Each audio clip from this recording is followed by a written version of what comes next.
Hello students,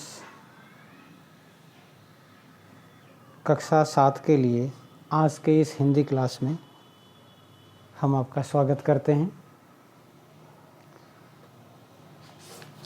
पिछले दिनों हमने हिंदी से दादी माँ नामक पाठ का अध्ययन किया था और बहुत से भैया बहनों ने इस पाठ को पूरा करके हमें दिखा भी दिया है, लेकिन थोड़ा सा अफसोस इस बात का है कि काफ़ी बच्चे अभी भी काम पूरा करके नहीं दिखाया। हम उम्मीद करते हैं जिन बच्चों ने काम पूरा नहीं किया है वो भी बहुत जल्दी काम पूरा करके दिखा देंगे। तो आइए हिंदी से कुछ अध्ययन करते हैं। आप स्क्रीन पे चित्र देख रहे हैं, एक नदी का चित्र है। बता सकते हैं कौन सी नदी? शायद नहीं, तो ये है आपका गंगा नदी। ये चित्र हरिद्वार से लिया गया है, जहाँ पहाड़ों से उतरकर गंगा नदी मैदानों में प्रवेश करती है। ठीक है, एक और नदी देखिए, नाम आप देख रहे होंगे, रावी नदी। उद्गम स्थल को दिखाया गया है, ये आपने देख लिया। एक और नदी देखिए, ये सतलुज है, इस नदी को भी देख लीजिए। ये सारे नदियाँ पहाड़ों से निकली है। ये ब्यास नदी है, उद्गम स्थान दिखाया गया है, इसको भी आपने देख लिया।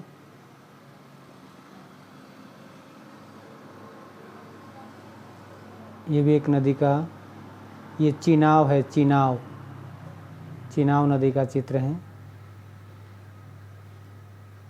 ये देखिए झेलम नदी का चित्र है। बड़ा मनोरम दृश्य आप देख रहे हैं।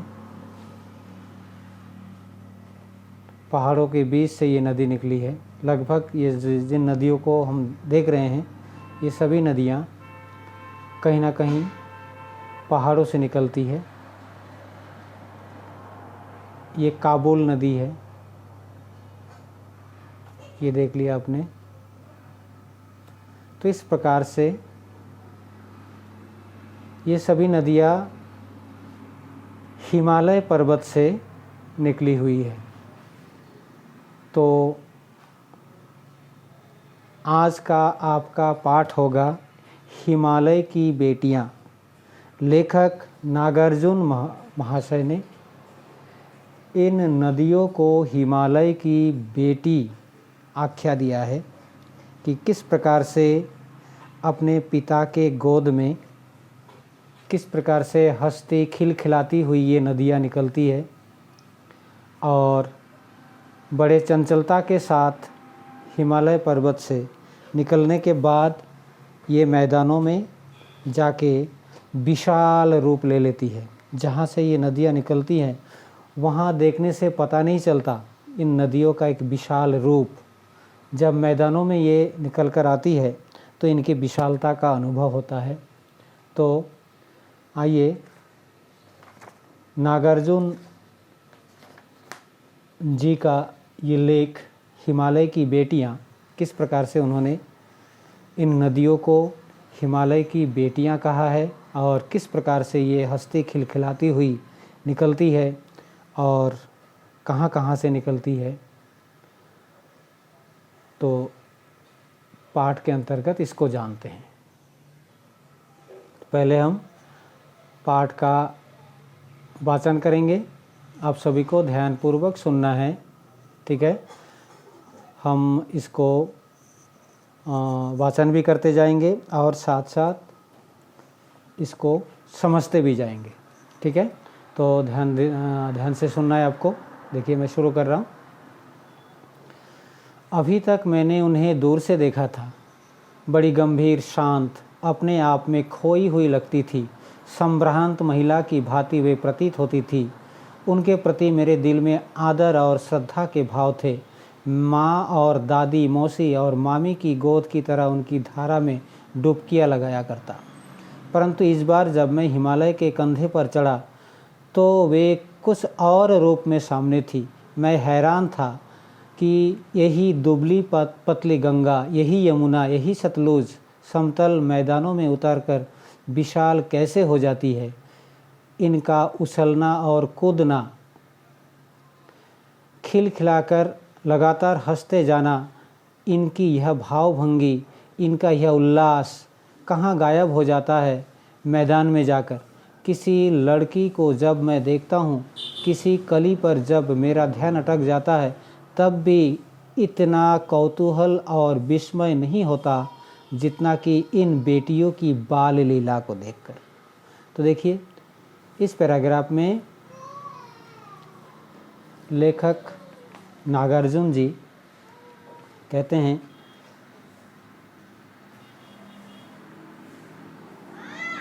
जब नदी को, गंगा को उन्होंने दूर से, या किसी भी नदी को, गंगा को, सतलुज, यमुना को जब इन्होंने दूर से देखा तो इनके उद्गम स्थान को तो बड़े शांत मालूम पड़ रहा था उनको। एक संभ्रांत महिला की तरह, शांत चित्त, एक सम्मानित महिला की तरह प्रतीत होती थी। लेखक के मन में उनके अंदर यानी कि बड़ा आदर, श्रद्धा के भाव थे। ठीक है ना। माँ और दादी, मौसी और मामी की गोद की तरह उनकी धारा में डुबकियाँ लगाया करता था। लेकिन इस बार जब लेखक हिमालय पर चढ़ा, अर्थात हिमालय के कंधे पर चढ़ा, अर्थात हिमालय में गया, ठीक है ना, इन नदियों के उद्गम स्थल को देखा, तो ये नदी उनको बहुत दुबली पतली यानी कि संकरा सा उनको लगा। लेकिन यही नदी जब यानी कि अपने विभिन्न धाराओं से बहते हुए अंततः मैदान में उतरती है, तो इनका वो उछलना कूदना, यानी कि पहाड़ में तेज़ ढाल होता है, बीच बीच में अवरोध होता है, इस वजह से नदी जो है बहुत उल्लास के साथ, बहुत तेज़ी के साथ बहने लगता है। लेकिन जब मैदान में उतर आती है तो एक विशाल रूप ले लेती है और उछलना कूदना मानो उनका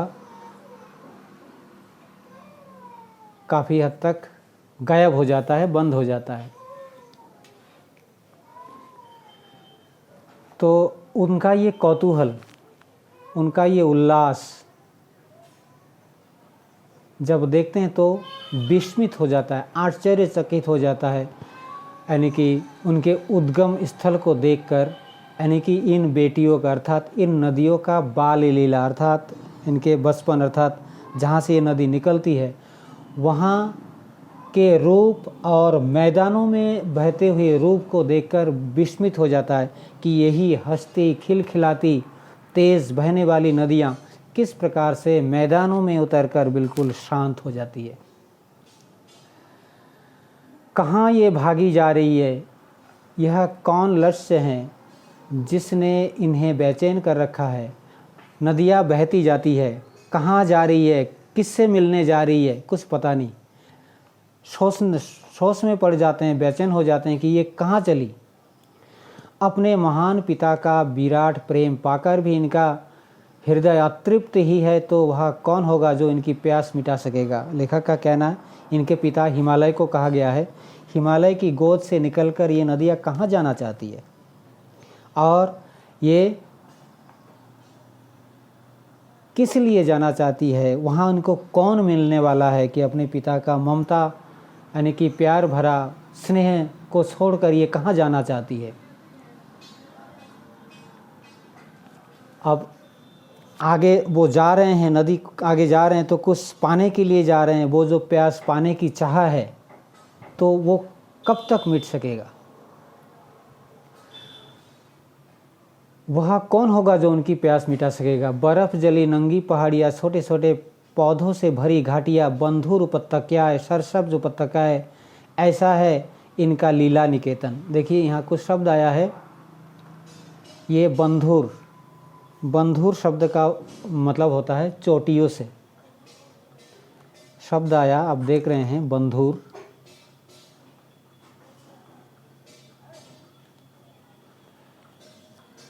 ये बंधुर शब्द आया, बंधुर यानी कि चोटियाँ। अधितकाएँ यानी कि ये अधितकाय का मतलब होता है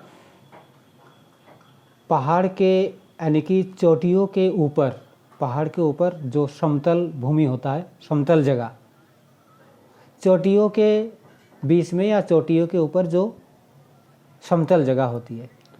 सर शब्द का मतलब समझते होंगे? नहीं शायद। इसका माने होता है हरा भरा।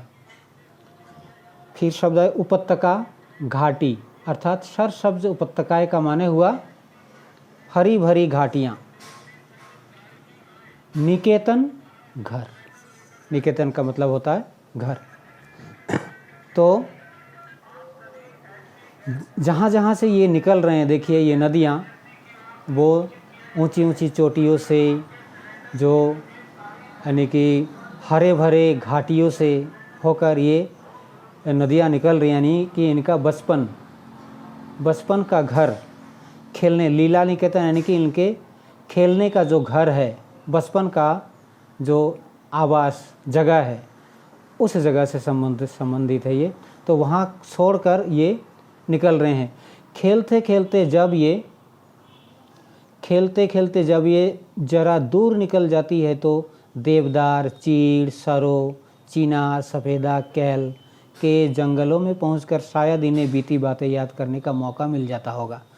अब तक तो वो चली जा रही थी, लेकिन वहाँ से निकलने के बाद जब इन जंगलों से होकर गुजरती है, तो देखिए इन जंगलों में कौन कौन से पेड़ों के नाम आया है। देवदार का नाम आया, चीड़, सरो, ये पहाड़ में उगने वाले पेड़ पौधे हैं, सफ़ेदा, कैल। यहाँ पहुँचने के बाद शायद उनको अवसर मिलता है, क्योंकि अब तक उनको सोचने का अवसर नहीं मिला, चलती जा रही थी। लेकिन वहाँ जाने के बाद, यहाँ तक आने के बाद, इन जंगलों तक आने के बाद थोड़ा सा धारा का बहाव जो है थोड़ा सा कम हो जाता है, तब इनको मौका मिलता है पीछे की बातें याद करने का। अब कौन जाने बुढ़ा हिमालय अपनी इन नटखट बेटियों के लिए कितना सिर धुनता होगा। ठीक है ना। लेखक देखिए किस प्रकार से कह रहे हैं कि अपने पिता का गोद छोड़कर, पिता का प्यार को छोड़कर ये लोग चली आई, ये नदियाँ, तो कितना अफसोस होता होगा हिमालय को कि बेटियाँ बिछुड़ गई है उनसे। बड़ी बड़ी चोटियों से जाकर पूछी तो उत्तर में विराट मौन के सिवाय उनके पास और रखा ही क्या है। तो इन प्रश्नों का उत्तर शायद कभी नहीं मिलेगा कि ये नदियाँ बहकर कहाँ जा रही है। उन पिता अर्थात हिमालय को भी शायद नहीं मिलने वाला। सिंधु और ब्रह्मपुत्र ये दो ऐसे नाम हैं जिनके सुनते ही रावी, सतलुज, ब्यास, चिनाब, झेलम, काबुल, कुंभा, कपिशा, गंगा, यमुना, सरयू, गंडक, कोसी आदि हिमालय की छोटी बड़ी सभी बेटियां आँखों के सामने नाचने लगती है। देखिए दो बहुत बड़े नदी हैं, सिंधु और ब्रह्मपुत्र। ये सिंधु नदी यानी कि वही हिमालय पर्वत से निकलकर भारत से होते हुए पाकिस्तान की ओर बह जाती है। ब्रह्मपुत्र ये भी भारत से निकलकर ये चीन के बॉर्डर से होते हुए बंगाल की खाड़ी में गिरती है। ऐसे ही और सभी नदियाँ, ये रावी, सतलुज, ब्यास, चिनाब, झेलम, काबुल, कपिशा, गंगा, यमुना, सरयू, गंडक, कोसी, ये सभी छोटी बड़ी नदियाँ, ठीक है ना, आँखों के सामने नाचने लगती है। वास्तव में सिंधु और ब्रह्मपुत्र स्वयं कुछ नहीं है। दयालु हिमालय के पिघले हुए दिल की एक एक बूंद न जाने कब से इकट्ठा होकर इन दो महानदों के रूप में समुद्र की ओर प्रभावित होती रही है।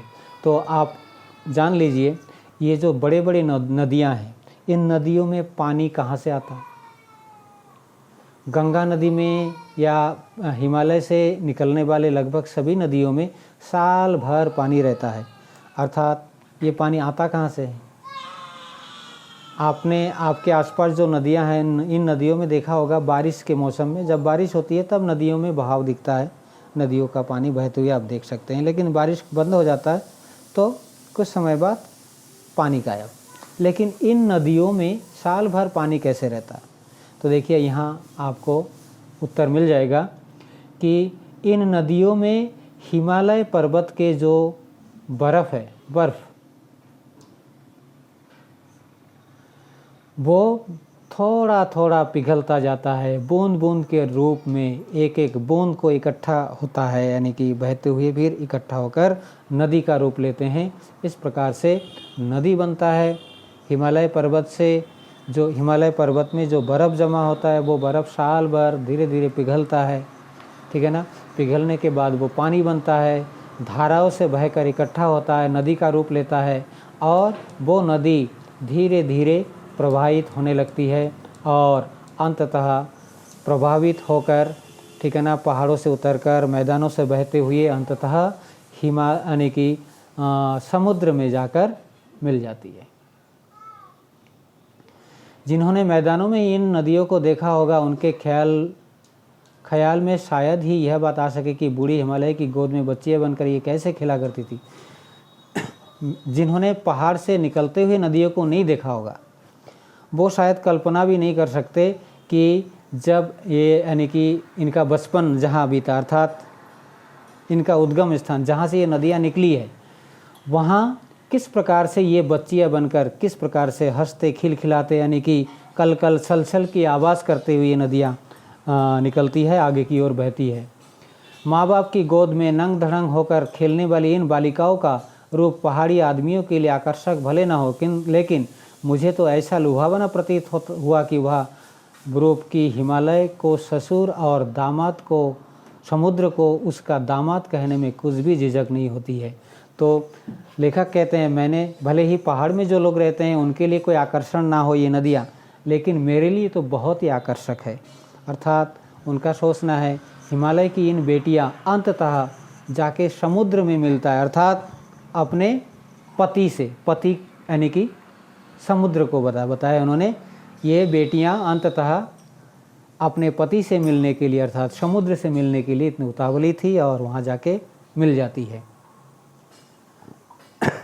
कालिदास के विरही यक्ष ने अपने मेघदूत में कहा था, बेत्रवती नदी यानी कि बेतवा प्रेम का प्रतिदान देते जाना, तुम्हारी यह प्रेयसी तुम्हें पाकर अवश्य ही प्रसन्न होगी। यह बात इन चंचल नदियों को देखकर मुझे अचानक याद आ गई और सोचा कि शायद उस महाकवि को भी नदियों का सचेतन रूपक पसंद था। दरअसल जो भी कोई नदियों को पहाड़ी घाटियों और समतल आंगनों के मैदानों में जुदा जुदा शक्लों में देखेगा वह इसी नतीजे पर पहुंचेगा। देखिए, जिन्होंने पहाड़ में नदियों को देखा है, मैदानों में नहीं देखा है, जो मैदानों में नदियों को देखा है और पहाड़ों में नदियों को नहीं देखा है, तो ये जो अलग अलग रूप है नदियों का, अर्थात पहाड़ का जो रूप है नदियों का, वही नदी जब बहते हुए यानी कि मैदानों से बहते हुए समुद्र में मिलने को जाती है तो वहाँ का जो रूप है बिल्कुल जुदा जुदा अर्थात अलग अलग होता है देखने में। वो कल्पना भी नहीं कर सकते हैं कि इस प्रकार से ये नदी पहले ऐसा भी होता है।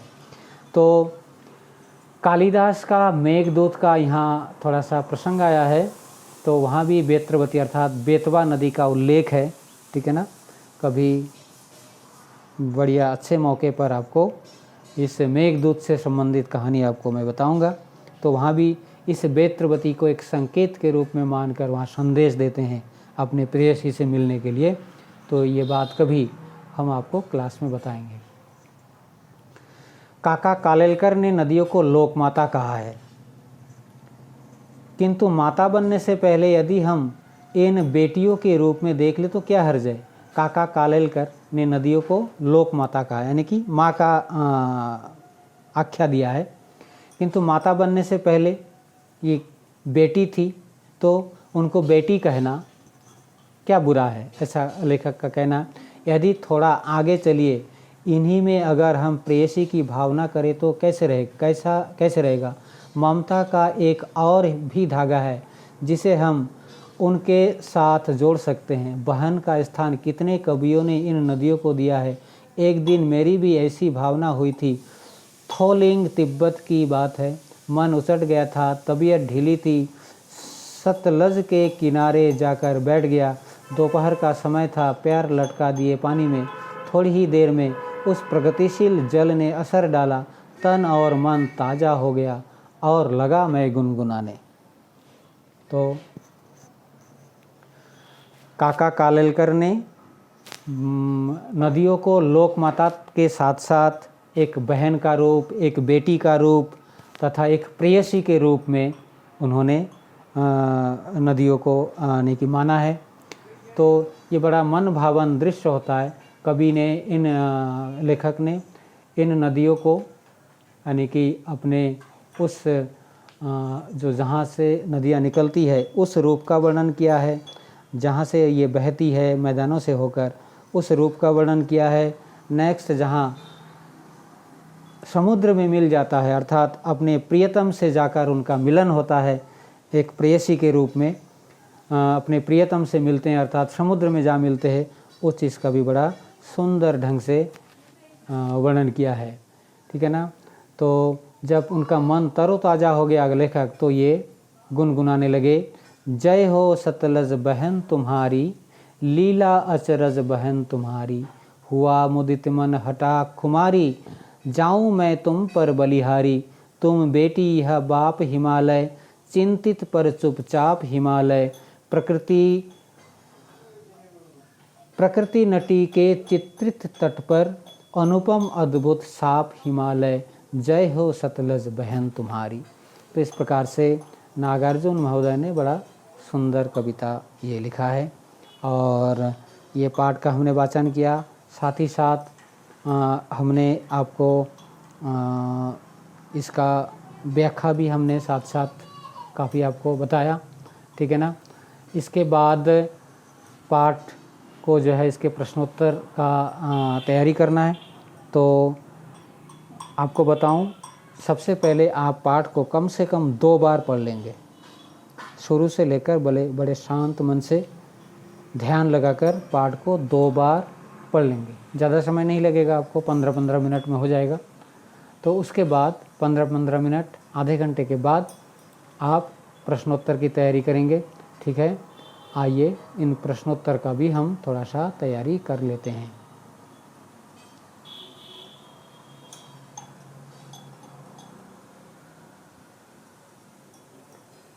देखिए इसमें पहला प्रश्न है, नदियों को माँ मानने की परंपरा हमारे यहाँ काफ़ी पुरानी है, लेकिन लेखक नागार्जुन उन्हें और किन रूपों में देखते हैं। यदि पाठ में आपने ध्यान दिया होगा तो माँ के अलावा बहन, बेटी, प्रेयसी के रूप में दिखा है, उसी को लिखा गया है। देखिए, नदियों को माँ मानने की परंपरा हमारी भारतीय संस्कृति में अत्यंत पुरानी है। नदियों को माँ का स्वरूप माना गया है। नदियाँ अपने जल से माँ के समान हमारा पालन पोषण करती है, हमारे खेतों को सींचती है, लेकिन लेखक नागार्जुन ने उन्हें बेटी, प्रेयसी व बहन के रूपों में भी देखते हैं। तो ये आपका पहला उत्तर बन जाएगा। ठीक है। आपका दूसरा प्रश्न है, सिंधु और ब्रह्मपुत्र की क्या विशेषता बताई गई है। सिंधु और ब्रह्मपुत्र हिमालय की 2 ऐसी नदियां हैं जिन्हें ऐतिहासिकता एवं महत्व के आधार पर पुल्लिंग रूप में नदी भी कहा गया है। इन्हीं 2 नदियों में सारी नदियों का संगम भी होता है। प्राकृतिक और भौगोलिक दृष्टि से भी इनका महत्व है। कहा जाता है कि 2 ऐसी नदियां हैं जो दयालु हिमालय के पिघले हुए दिल की एक एक बूंद से निर्मित हुई है। इनका रूप विशाल और विराट है। इनका रूप इतना लुभावना है कि सौभाग्यशाली समुद्र भी पर्वतराज हिमालय की इन बेटियों का हाथ थामने पर गर्व महसूस करता होगा। फिर काका कालेलकर ने नदियों को लोकमाता क्यों कहा है। नदियाँ युगों युगों से मानव जीवन के लिए कल्याणकारी रही है। ये युगों से एक माँ की तरह हमारा भरण पोषण करती है। इनका जल भूमि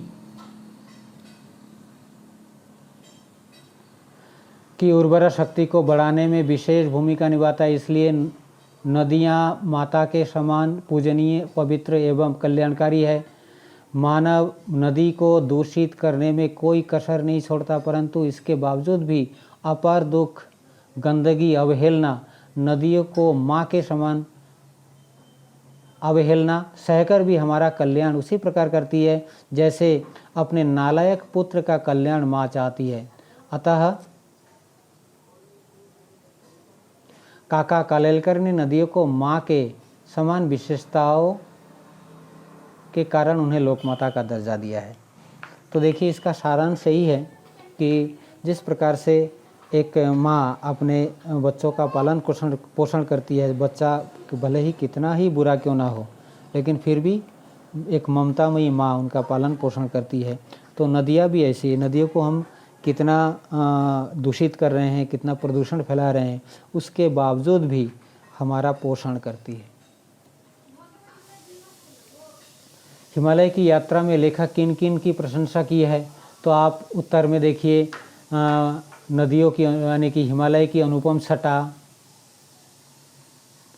हिमालय की अनुपम छटा यानी कि सुंदरता, नदियों की अटखलियाँ, बर्फ़ की से ढकी पहाड़ियाँ, पेड़ पौधों से भरी घाटियाँ, देवदार, चीर, सरो, चिनार, सफ़ेदा कैल के भरे जंगल आदि की प्रशंसा की है।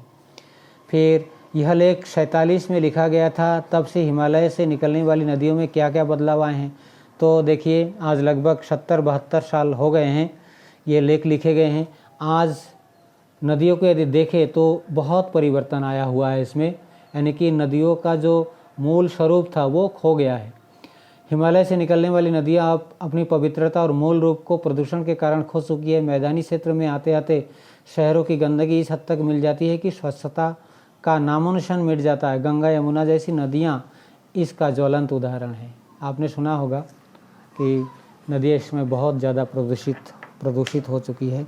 सरकार भी इस समय काफ़ी प्रयास कर रहे हैं कि इन नदियों को साफ किया जाए। इस पर एक मंत्रालय भी बना है। नेक्स्ट देखते हैं, अपने संस्कृत शिक्षक से पूछिए कि कालिदास ने हिमालय को देवात्मा क्यों कहा है। तो संस्कृत के अंतर्गत ही आता है वो मेघदूत कालिदास का लिखा हुआ, उसमें हिमालय का बड़ा मार्मिक बड़ा सुंदर वर्णन किया गया है। तो उसको कभी वक्त पर आपको बताऊंगा। यहाँ आप इतना जान लीजिए कि हिमालय पर्वत भगवान शिव का निवास स्थान माना जाता है, तो इसलिए कालिदास ने हिमालय को देवात्मा कहा है। अब भाषा की बात के अंतर्गत कुछ और काम देखिए। अपनी बात कहते हुए लेखक ने अनेक समानताएं प्रस्तुत की। ऐसी तुलना से अर्थ अधिक संतुष्ट एवं सुंदर बन जाता है। जैसे सम्भ्रांत महिला की भांति वे प्रतीत होती थी। माँ और दादी, मौसी और मामी की गोद की तरह उनकी धारा में डुबकियाँ लगाकर देखिए। सम्भ्रांत महिला की भांति, दादी अम्मा की गोद की तरह, ठीक है ना। तो ऐसे ही पाठ से साटकर कुछ इस प्रकार के सुंदर उदाहरण आपको लिखना है। तो देखिए यहाँ लिखा गया है, ये ऐसे सुंदर जैसे सोने के सजीव खिलौने, सचमुच दादी माँ साफ ब्रश देवी सी लगी है। पहले पाठ का आपने वो दादी माँ वाले पाठ का ये उस पाठ से हैं। हरी लकीर वाले सफ़ेद गोल कंचे बड़े आंवले जैसे, यानी कि उदाहरण दिया गया है। बड़े मियाँ के भाषण की तूफान मेल के लिए कोई निश्चित स्टेशन नहीं है। सुनने वाला थककर जहाँ रोक दे वहीं स्टेशन मान लिया जाता। ये आगे के पाठों से ये उदाहरण दिया गया है। संध्या को स्वप्न की भांति गुजार देते, यानी कि तुलना किया गया है, स्वप्न से संध्या का तुलना किया गया है। निर्जीव वस्तुओं को मानव संबंधी नाम देने से निर्जीव वस्तुएं भी मानव सजीव हो उठती है। लेखक ने इस पाठ में कई स्थानों पर ऐसे प्रयोग किए, जैसे देखिए, परंतु इस बार जब हिमालय के कंधे पर चढ़ा तो वे कुछ और रूप में सामने। देखिए हिमालय के कंधे पर चढ़ना तो लगता है ना कि जैसे सजीव के कंधे पर चढ़ा जाता है, तो इससे जो है वाक्य बड़ा सजीव लगने लगता है। तो ऐसे ही कुछ उदाहरण देखिए। नदियाँ सम्भ्रांत महिला की भांति प्रतीत हो रही थी, यानी कि एक महिला की तरह, एक सम्मानित महिला की तरह प्रतीत हो रही थी। जितना कि हिमालय की गोद में बच्चियाँ बनकर एक कैसे खेला करती है, ये उदाहरण है। हिमालय को ससुर और समुद्र को दामाद कहने में कुछ झिझक, देखिए सजीव उदाहरण है बिल्कुल। बूढ़ा हिमालय अपनी इन बेटियों के लिए कितना सिर धुनता होगा। अब ये हिमालय, ये नदियाँ, ठीक है ना, ये सारे, ये समुद्र, ये तो निर्जीव चीज़ें हैं ना, पहाड़ पर्वत, तो इनको बड़ा सजीव ढंग से चित्रित किया गया है। फिर अगला देखिए, पिछली कक्षा में आप विशेषण और उनके दो भेदों के परिचय प्राप्त कर चुके हैं। यहाँ कुछ विशेषण और उसके विशेष अर्थात संज्ञा का मिलान करना है। ये सम्रांत, वर्षा, चंचल, जंगल, ये समतल, घना, मूसलाधार, जंगल, महिला, नदियाँ, ये आपको जोड़े बनाना है। तो देखिए, सम्रांत के साथ महिला का मिलान कर दिया गया है, सम्रांत महिला बनेगा ये, ठीक है, ये सम्रांत महिला बनेगा। फिर चंचल के साथ नदियाँ मिलेगा, चंचल नदियाँ, ये चंचल नदी हो गया। फिर घना जंगल, मूसलाधार वर्षा, इस प्रकार से आपको ये जोड़े बनाना है। द्वंद्व समास के दोनों पद प्रधान होते हैं इस समास में और शब्द का लोप हो जाता है। जैसे राजा का रानी द्वंद्व समास है, राजा और रानी, बीच में एक डैश है, इस डैश का मतलब यहाँ और छिपा हुआ है, जिसका अर्थ है राजा और रानी। पाठ में कई स्थानों पर द्वंद्व समास का प्रयोग किया गया, इन्हें खोजकर वर्णमाला क्रम शब्दकोश शैली में लिखिए। तो देखिए ये समास के बारे में मैं क्लास में बताऊंगा। तो यहाँ आप ये दूसरा उदाहरण देख लीजिए। उत्तर देखिए, छोटी बड़ी, देखिए यहाँ डैश में और शब्द छूटा, अर्थात छोटी और बड़ी। दुबली पतली, दुबली और पतली। भाव भंगी, भाव और भंगी। माँ बाप अर्थात माँ और बाप, यानी कि और छिपा हुआ है। नदी को उल्टा लिखने से दीन होता है, जिसका अर्थ होता है गरीब। आप भी 5 ऐसे शब्द लिखिए जिसे उल्टा लिखने पर सार्थक शब्द बन जाए। प्रत्येक शब्द के आगे संज्ञा का नाम भी लिखिए, जैसे नदी का दीन यानी कि भाववाचक संज्ञा है। यहाँ देखिए लिखा गया है, नव का वन बन गया, न व वन उल्टा करके लिखा गया है, तो ये जातिवाचक संज्ञा बन गया। राम का मरा, ये भाववाचक संज्ञा है। राही का हीरा द्रव्यवाचक संज्ञा हो गया। धारा का राधा व्यक्तिवाचक संज्ञा। नामी का मीना व्यक्तिवाचक संज्ञा। ऐसे आप भी ढूंढकर सोचकर ऐसे बहुत सारे शब्द आप भी बना सकते हैं। समय के साथ भाषा बदलती है, शब्द बदलते हैं और उनके रूप बदलते हैं। जैसे बेतवा नदी के नाम का दूसरा रूप बेत्रावती। नीचे दिए गए शब्दों में से ढूंढकर नामों के अन्य रूप लिखिए। देखिए, पुराने समय के नाम बेत्रवती था, अब बेतवा हो गया है। ऐसे ही ये सतलुज, रोपड़, बिपाशा, झेलम, चीना, अजमेर, बनारस, बितस्ता, रूपपुर, शतद्रुम, वाराणसी, अजमेर, ये इसका भी जोड़े बना देना। तो देखिए, सतलुज का पुराना नाम शतद्रुम, झेलम का बितस्ता, रोपड़ का रूपपुर, अजमेर का अजयमेरू, उसके बाद देखिए बनारस का वाराणसी और बिपाशा का चीना, ये नाम था। उनके ख्याल में शायद ही यह बात आ सके कि बूढ़ी हिमालय की गोद में बच्चियाँ बनकर ये कैसे खेला करती है। उपयुक्त पंक्ति में ही के प्रयोग की ओर ध्यान दीजिए। ही वाला वाक्य नकारात्मक अर्थ दे रहा है, इसलिए ही वाले शब्द में कही गई बात को हम ऐसे भी कह सकते, उनके ख्याल में शायद यह बात ना आ सके। इसी प्रकार नकारात्मक प्रश्नवाचक वाक्य कई बार नहीं के अर्थ में इस्तेमाल नहीं होते हैं, जैसे महात्मा गांधी को कौन नहीं जानता।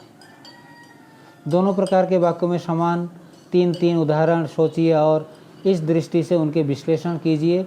ये देखिए उदाहरण दे रखा है, वे शायद ही यह काम पूरा करें। अब नहीं के प्रयोग के लिए, कंस के षड्यंत्र को कौन नहीं जानता। देखिए यहाँ नहीं आया, लेकिन ये वाक्य नकारात्मक नहीं बना। इस प्रकार से ये उदाहरण आपका 3 उदाहरण ये दिया गया है। ऐसे आपको इस पाठ को पूरा कर लेना है। आपको 2 दिन का टाइम देते हैं, 2 दिन के अंदर ये सभी काम, ठीक है ना, पहले पढ़ना, फिर समझना, फिर उसको लिखना, लिखने के बाद उसका फ़ोटो खींचकर हमारे पर्सनल व्हाट्सएप नंबर पर आपको 2 दिन के अंदर भेजना है, ठीक है। तो हम उम्मीद करेंगे, जैसे थोड़ा सा शुरू में हमने आपसे शिकायत भी किया, काफ़ी भैया बहनों ने काम अभी तक पूरा नहीं किया है, तो उन सभी बच्चों के लिए, उन सभी भैया बहनों के लिए हम उम्मीद करेंगे कि ऐसा नहीं होगा, कि अब आप पूरी जिम्मेदारी के साथ लगन से काम पूरा करेंगे, ठीक है। आपका बहुत बहुत धन्यवाद।